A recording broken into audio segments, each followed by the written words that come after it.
Hi everyone, sorry my video is late.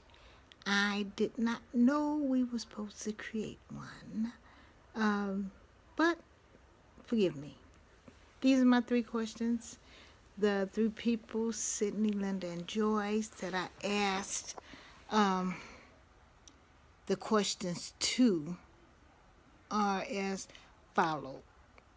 Sydney, I asked the question, how can I better approach difficulties or disagreements?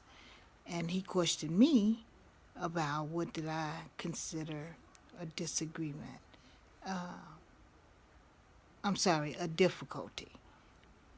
And I said someone that protests what's being said by the pastor,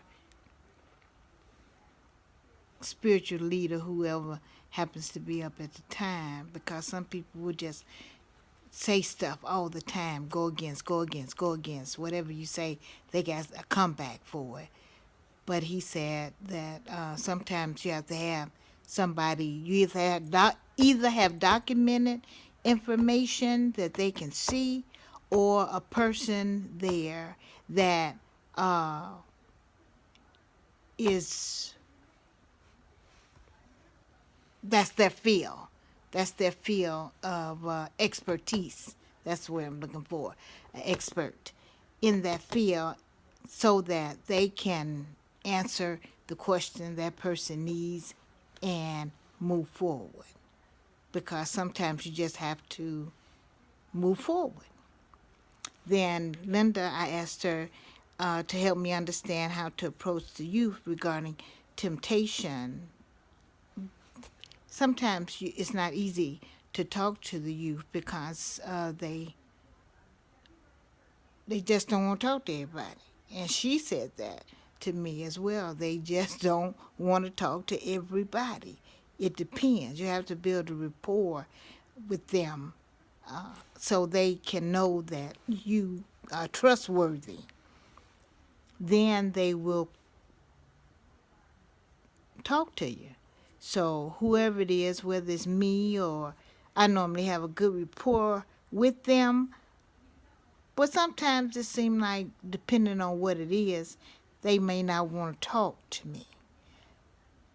So it may be something they feel they dealing with that they don't feel like, maybe they feel it would be disrespectful to me. But I want them to know that regardless of whatever it is, they can always talk to me. You know, I always say that all the time, but you just never know. So, but she said, just build that rapport with them, and as they get closer to you and feel better and know that you listen, because that's the number one key, she said. And we know that from different courses that we've taken. Listening is a big issue with everybody. Everybody wants to be heard, and they must know that you are listening to what they're saying, not just interjecting, waiting your turn to throw something out there, to actually listen to them.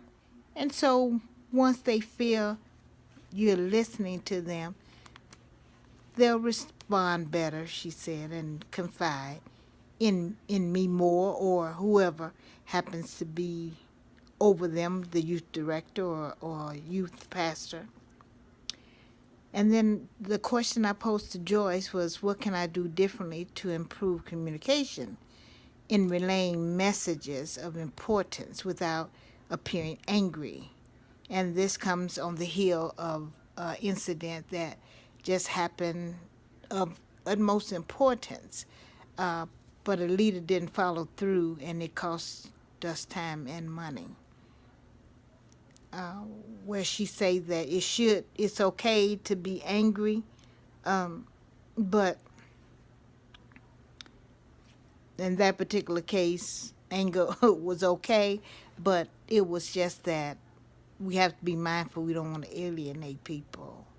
So, not that we got into a big fallout fight or anything like that. I did express the disappointment with it not being followed through and how it cost us time and money. And Joyce also concludes that she reminded me that maybe a follow-up email would have sufficed, so the person would have known or been reminded where they forgot, been reminded that this was coming up and it was needed.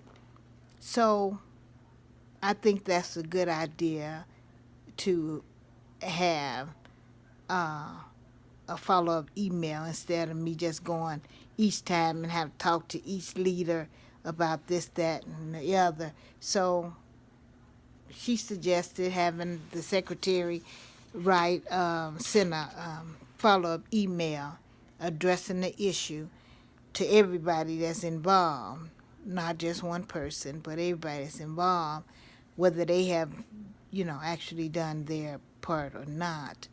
And I believe they all gave me good sound advice, and I will take it and appreciate it. I was encouraged that they had no major issues with me and that they appreciate me coming to them and talking with them. So, and I appreciate them taking the time out.